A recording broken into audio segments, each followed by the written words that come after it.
দেখতে অনেক ভালো লাগছে, খেতেও মনে হয় অনেক সুস্বাদু হবে। আসসালামু আলাইকুম।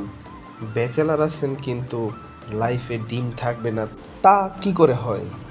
আপনাদের ব্যাচেলার লাইফে ডিম পুশ করার জন্য আমি আছি ব্যাচেলার সিদ্দিকুর।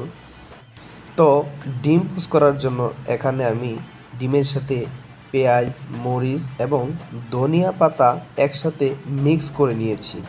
তারপর কড়াইয়ের মধ্যে তেল দিয়ে এই মিক্স করা ডিমটা আমি কড়াইয়ের মধ্যে ছেড়ে দিয়েছি।